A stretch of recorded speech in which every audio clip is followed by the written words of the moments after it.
changing the world of work for women everywhere. We are Watermark. We're the only nonprofit women's leadership organization that spans all industries. We connect, develop, and advocate for the advancement of women in the workplace. The Watermark community includes senior executives, entrepreneurs, and emerging executives that support you not only at the top of your field, but also on your way up.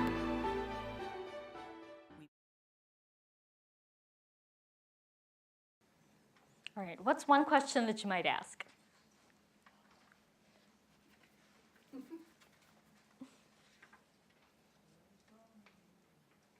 Tina. What is the biggest challenge or problem you're trying to solve? Yeah, what is the biggest challenge or problem that you're trying to solve? It helps you learn more about where that other person is coming from. You might be assuming that budget is the biggest constraint, but maybe they're working on a deadline and they need to make sure that that project gets completed by then. That's a great question. What other questions might you ask? What's your key objective? What's your key objective, right? It's another way of asking what's most important to you and learning more about what it is that the other person truly values. So there's many ways that you can use open-ended questions to engage, and you learn more about what you may not have thought to ask for. So if you phrase it as a closed-ended question, is your key objective X or Y? They might tell you one of the two because that's what you asked, but it might be that their actual priority isn't anywhere on that list. And sometimes they discover it themselves through the process of sharing with you.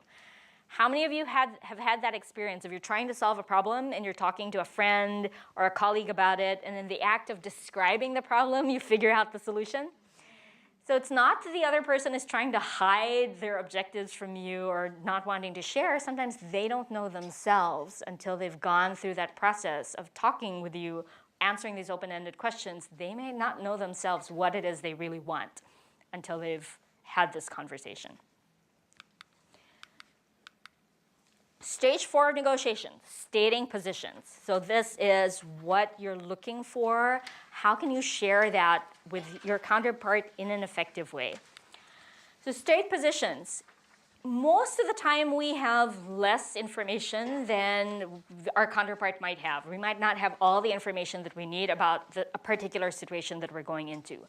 When that is the case, it is very helpful to see if you can get your counterpart to state their price or their position first. So a great example of this is if you're looking for a new job or if you're negotiating a salary increase. Chances are the company knows a lot more about the salary range and what they're willing to pay than you might know, because they have access to all of the salary data for all of their employees doing similar jobs. They know the value that they expect that position to bring, and they usually have a pretty good sense of what their budget is going to be. It's still important for you to do the market research and know what you're worth, but know that many times the other side will still have more information. And in that case, it's helpful to ask them or have them share with you their thoughts around the salary range or figure before you share your number. Classic examples are MBA student who did a fantastic job negotiating, got maybe 30% than they were originally asking for and feel pretty happy about that offer, only to start and within the first week find out that everybody else in the same job is making 20K more than they negotiated because they didn't know what the range was. So see, if you feel like you may not have as much information as the other side, it is helpful to let them share first so you have some idea of what that range might be. And then if you're able to get that information, then the next step is to give your counteroffer. And many times, I'm generalizing, of course, not every woman is this way, but I find a lot of the feedback that we get is, as women, we're hesitant sometimes to feel like we're asking for too much. We worry about damaging the relationship. We don't want to be seen as coming across too pushy or too aggressive. So we negotiate against ourselves and we tone ourselves down. And we ask for less than we think we might deserve as an easy start. So challenge yourself. If you think that's likely to happen to you, see if you can, when you make your counteroffer, give the highest salary that you feel you can justify, give the lowest price that you think you might be comfortable with. And for most people, going outside of our comfort range is something that we could stand to do a little bit more of, right? Most of us are too far in that comfort zone and would really benefit from stretching that a little bit. Do not practice this for the very first time at your high-stakes promotion discussion. Start small. Go to the farmer's market and 20 minutes before closing, see if you can practice stating a price that normally would make you think this is crazy, there's no way that they would ever agree. Just try it and see what happens. Worst case, they say no, and you walk around the farmer's market and then sheepishly come back and say, okay, I'll pay your price. What's the price of a little embarrassment for picking up a new skill and learning how to be comfortable? So you can set this as a challenge for yourself. How many no's can you get? Can you get 10 no's? Can you get 20 no's? It is harder than you think. Because when you ask, many times people will surprisingly say yes to you. They'll go out of their way to find a way to help. So get comfortable with giving an offer or a counter offer that is outside the range that you might naturally start with. I wonder if there are circumstances where you want to propose the price first, because it sounded like from what you're saying, the reason to get the counterparty to say their price first is because you're still data collecting, and so using that information as a point to determine what reasonably can you come back with. And so if there are other ways in which you can collect that information, it might make more sense to first propose a price. And Yes. therefore you're kind of controlling that range. Yes, that's right. So the question was, are there ever situations where it's better for you to propose the price first? If you're in a situation where you have the better information about what the market can bear, for example, you are either selling a commodity or providing a service that is very much in demand, and you know exactly what people are willing to pay for it. And for example, it might be a premium service, so you want to start high and set that expectation right out of the gate. And that can pull people all the way to their upper limit when you start with that high anchor. But it's very helpful to know what that acceptable range is, because if you put out a price that is too high, and it's so high that it's completely out of the acceptable range for your target market, you may not even have an opportunity to have a negotiation, right? They might just say, no, I can't afford this, and not even come back to you with feedback. So when you have the data, and you have a very good feel for what the typical acceptable range is, it can be very powerful to start first and say, this is what the price is, to set that expectation. So like with many things, whether it's negotiation skills, influencing, or really leadership or any kind of communication skill, there's rarely any black or white. We will rarely say, always do this or never do this. The reality is there's a range. There's more effective most of the time, less effective or effective much more rarely or some of the time. And what we try to do both here and in all of our classes is give you a variety of different tools that you have in your toolbox so that you can use what is appropriate for the situation that you're in and knowing when to use what approach. So get comfortable, practice in low-stakes situations until you get comfortable stretching your comfort zone. As you think about stating your position, remember what we said about focusing on others. It is not about you saying, this is what I want, and this is why I want it. How does your offer benefit your counterpart? Can you state not just your position, but their position in the way that they themselves would make their case? So you can, in that case, you would leverage existing conditions, things that you know about your situation that would benefit your counterpart based on what you learned from asking them questions and confirming what you heard. Use the information that you gathered all throughout the process. It's not just one step in the negotiation. I've asked my questions, I tick the box, and I move on. You're gathering information all throughout, even in the way that people react to your offer. And stress time, feelings, and money. So in business, these are the three benefits that are most often most important to people.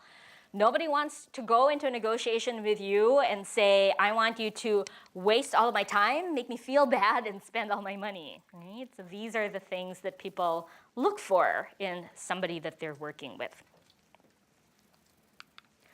Stage 5 of negotiation is bargaining. This is another area where oftentimes we all feel a little bit outside of our comfort zone. So your bargaining process, really it starts when you're planning your currencies, and then this becomes what you use when you start to have that interaction or that back and forth.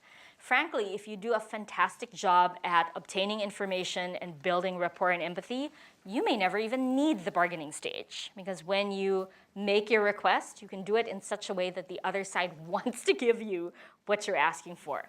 But if you find yourself in this situation, then the currencies that you strategized become your potential concessions for you and for your counterpart.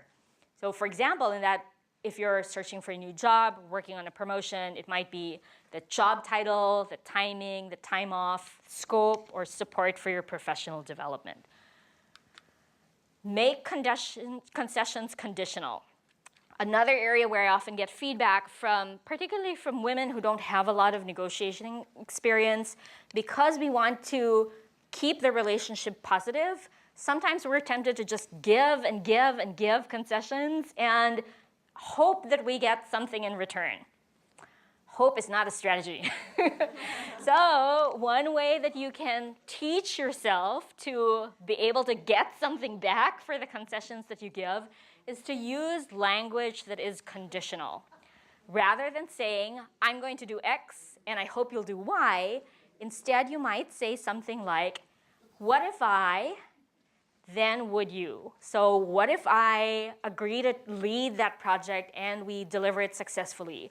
Would you feel comfortable being able to promote me on the timing that we talked about? So, or suppose we then could you XYZ?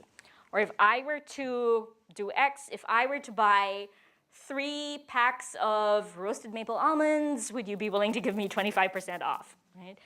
And when you say it this way, it's very clear to your counterpart that they are expected to give you something back in return, and you haven't committed to do whatever it was that you offered.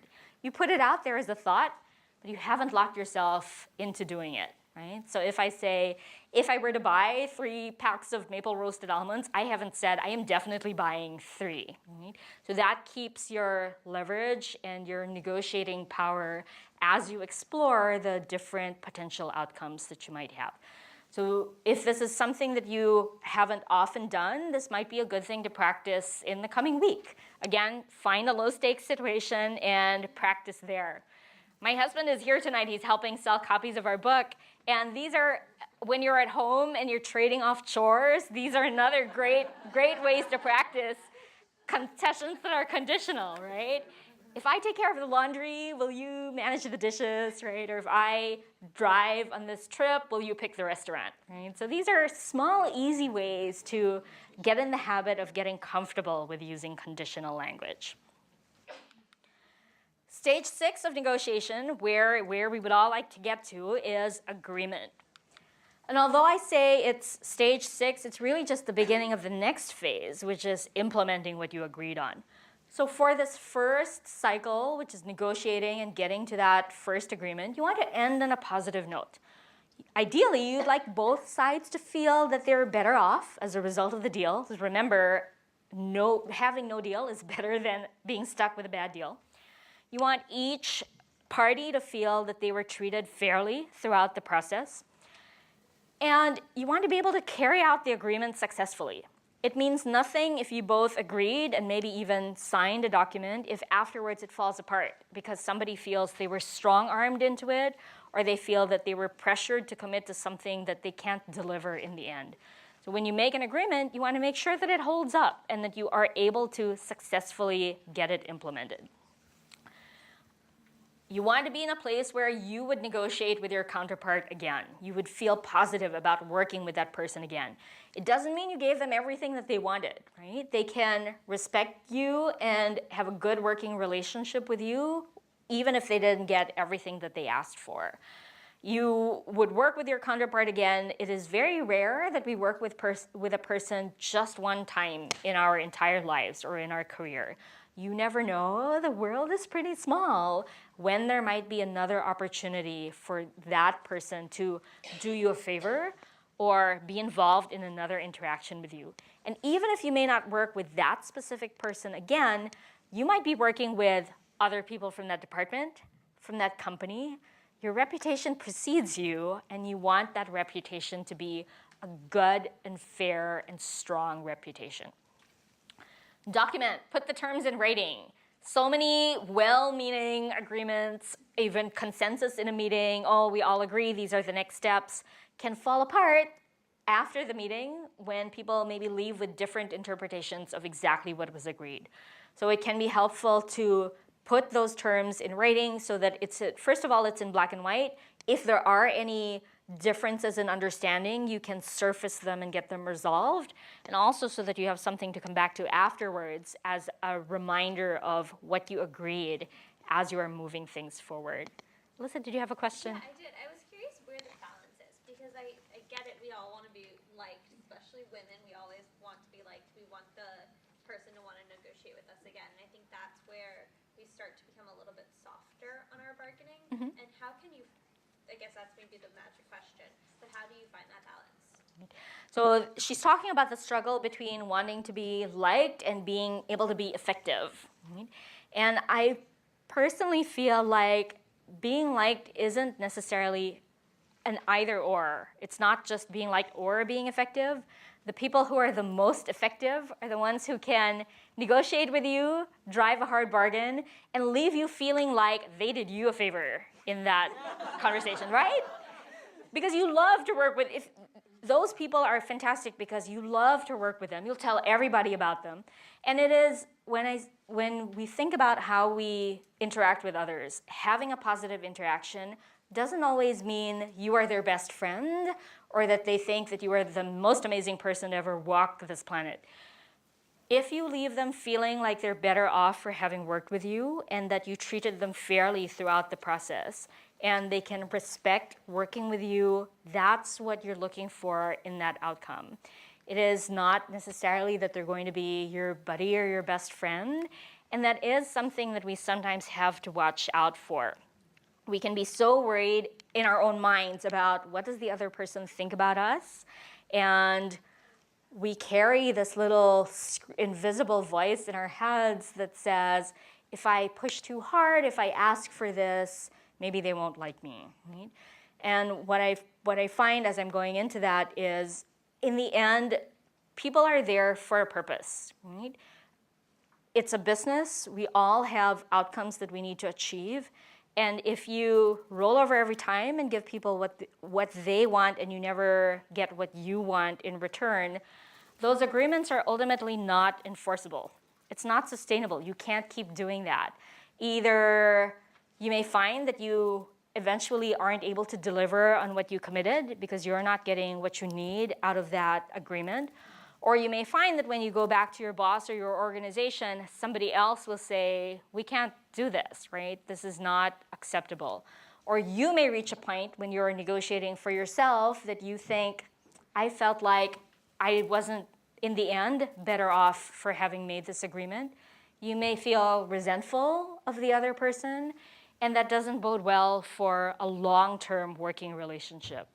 So it's easy in the moment to try to smooth things over and think, oh, everything is smiles and butterflies, but it is not what helps you in the long term. So just keeping that balance in mind can be good for making sure that you don't go too far off in one direction. So the agreement is just the start. You want an agreement or a consensus that is enforceable, that can be carried out and can be implemented, and that people feel good about putting into practice when you leave the negotiating table. To set goals and close. In a moment, I will wrap it up. I'll have you set some goals for yourself individually, and then we'll open up for more Q&A as a group. What have you learned? We touched on a whole span of many different topics. As I said, we sort of crammed the overview of a whole day into the space of about 55 minutes. What's one thing that you learned in this session that you can take away and use? What's the most helpful insight that you heard? The importance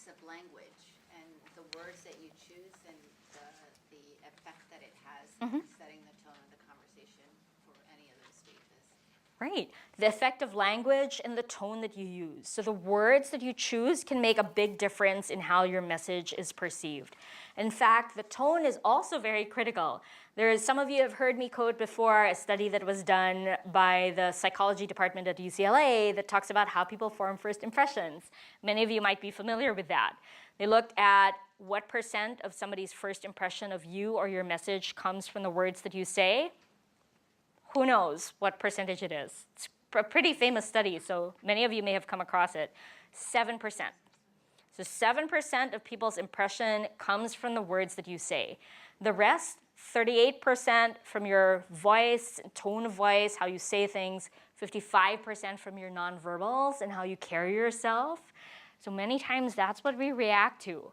Have you ever seen two people in a meeting where you're the third party and you can tell they are saying the exact same thing in different words? But because of their body language, they are just butting heads and they are arguing with each other and they leave that meeting feeling really stressed, upset, angry at the other person. It's their body language and their tone of voice, even though they are making the same recommendation, saying very similar words. What else? What was helpful for you? The preparation, the strategizing. So strategizing beforehand. I think the stating objectives part and the open-ended questions. Yes, using open-ended questions. So asking what makes you say that, or what is your biggest priority? What makes this a challenge for you? Rather than saying, why can't you do this, right? Or can we do this? And just asking, what's the concern? I think concessions is really powerful because it makes you realize that you're there to give something, and obviously what you're willing to give up is very clear to you. But then that's where you draw the line. Yes. So I think that knowing that about yourself is very, very important. Right, so knowing that about yourself. You're there to give something. It's helpful to have a little bit of flexibility, but also reminding ourselves that we're also there to get something, which sometimes we aren't always as successful or don't find, why can't you do this, right? Or can we do this? And just asking, what's the concern? I think concessions is really powerful because it makes you realize that you're there to give something, and obviously what you're willing to give up is very clear to you. But then that's where you draw the line. Yes. So I think that knowing that about yourself is very, very important. Right, so knowing that about yourself. You're there to give something. It's helpful to have a little bit of flexibility, but also reminding ourselves that we're also there to get something, which sometimes we aren't always as successful or don't find as easy to do. So using that framework with the language helps put you in that mindset to think about what can I give that's important to the other person, and what will I ask for in return, or what might I ask for in return? Practice. We forget that practice is so important in business. We do it when we train to run a marathon or when we train to do a yoga pose or whatever, and we forget that in business we also need to practice. Exactly. In low stakes situations. Right. Practice is critical. Any soft skill, any communication skill, practice is so critical. Because I can stand here and share all the concepts and all the theory with you. I can point you to some really great books, which are a fantastic read. And you could spend all your time reading those books and still leave not a much more effective negotiator than you were when you started. Because what happens is in the moment, you need those skills to be there in your muscle memory, to be natural and comfortable for you so that you can use them effectively. And that only comes with practice. So just like we wouldn't expect any of us to be able to run a marathon immediately on our first day of taking up running and buying running shoes, it's the same with negotiations and the same with leadership skills. Start by practicing in low stakes situations. Start by practicing one thing at a time. To say, okay, for this week, I'm going to practice just asking for what I want, making a request. If you don't even ask, if you never negotiate at all, you've said no to yourself before you even started. Or I might say, this week I'm practicing asking open-ended questions. So I will make sure to ask questions that start with what or how instead of could you or will you. Or choose, there's so many things that we talked about today. Pick just one thing, right? And start with practicing that. So create a game plan. What's one thing that you will ask for in your next negotiation? One request maybe that you've been wanting to make that you can try? And what's one thing that you will do differently in that next negotiation scenario that you're preparing for? So at the bottom of your handout, there's space for you to write notes about that. Based on what you learned today and the insights that you heard, what is one thing that you'll do differently in your next negotiation? And you can use that blue focus on others card that we passed out to remind you in those moments what questions you might ask or what might be helpful. I have a couple of clients who carry that card around in their wallet and sometimes have seen me at an event and have said, Ching, I need a new business card because I've been carrying this around for 2 years and it's kind of beat up. So because they use it in conversations. And I have a friend who has it taped to her monitor or pinned at their cubicle. So these are helpful questions to ask. One thing that you will do differently. Ching, I have a question for you. Yes, Mary. The traffic here in the Bay Area is, as you know, off the wall. So much of our communication is over the telephone and over email. What's your view on that when you're trying to do a negotiation? When you're negotiating, I find in person, of course, when you have the opportunity is very helpful because then you see that body language and you can build more of a personal connection.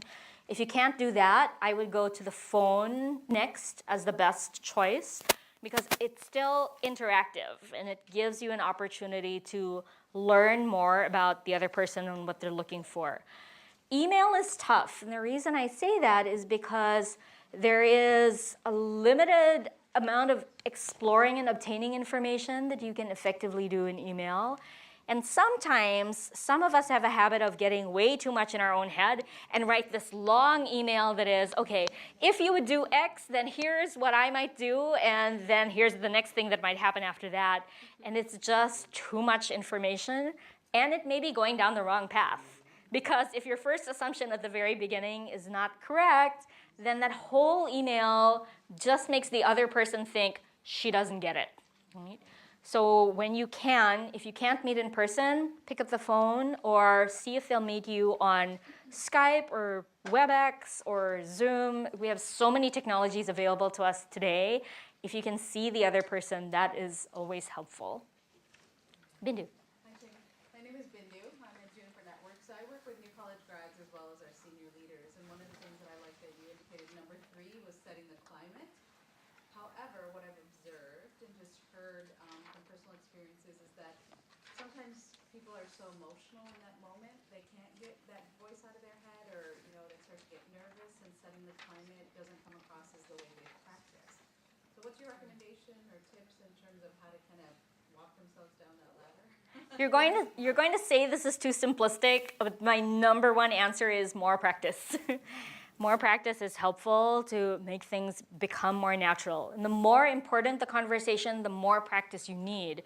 So if you are negotiating a $100 million contract or a promotion that's really important to you, don't let your meeting with your boss be the first time that those words leave your mouth. And also, don't let that conversation with that person be the first touch point that you have with them. Right? The more interactions you can have with that person beforehand, it helps to build the rapport and it helps you remove your own fear about working with that person or speaking with them. You may not always have the opportunity to do it, but try and find every opportunity that you can, right, to get yourself immersed, and that will help to take away some of the fear. What else would be helpful? Going back to the climate, setting the tone and climate. What if you go into a negotiation with a partner or a collaborator that said, I needed to have it at this price or else the deals are off. So how would you approach that kind of tone or that kind of climate that was set up front with them coming into the negotiation? So when you're working with somebody who says, I need to have it at this price or the deal is off, is that person on your side or the other side? Because it can happen both ways, right? Yeah, it's like our colleague in the local region or that salesperson representing that client coming to the negotiation at that table. Okay, so it's somebody on your own team that is saying, we need to get this at this price or we can't do this deal. Right? One place that I would start, of course, every situation is a little bit different, but one place I might start is by asking, what makes you say that? And way before you go into the client meeting together, right, to ask, what makes you say that? And that will tell you a little bit more about what is driving that need, and depending on what they say, you might respond a little bit differently. So for example, it might be that that salesperson has a quota that they need to meet. It's end of quarter. If they don't make that deal at that number, they won't get their bonus. So that might be one motivation. Another motivation might be they are doing another deal with the same client, and if they offer a lower price here, then they have to offer that same price on the other side. So the more you can learn about why they have that need, then you can figure out the appropriate way to deal with it. One question that came up, I taught this workshop at one of the tech companies in San Jose last Monday. One of the questions that came up was, what if there's somebody on the other side who is just being a jerk? No matter what I put in front of him, no matter how reasonable the solution is, he is just shooting it down and pushing back and just being impossible to deal with. No amount of facts or logical reasoning is going to get this person over to my side. And I said, yes, many times it's not about what is logically the best solution. There's a big emotional component to it as well. And what that tells me is if the person is reacting that way and they are shooting down solutions that seem like they would be rational for both of us, is I haven't gotten to what they really want. And what this person maybe wants is a sense of control over what is happening. The sense that they are the decision maker in making the choices. And if I know that, then I can figure out, how do I help them feel like they have that control? What can I do to help them feel like they are driving this deal, that they can take the credit for making it happen? And that becomes one of the currencies that I can offer. I can make the other person help them feel good about the role that they're playing in this deal. So knowing that, and that kind of stuff you won't find out by straight out asking them, right? Many times it comes from observing their body language and being able to really put yourself in the other person's shoes so that you can figure out how to move forward. Maybe one last question and then we'll wrap and turn over to Marlene. Okay, maybe one from here and one from here. Well, I think my question is similar to that one.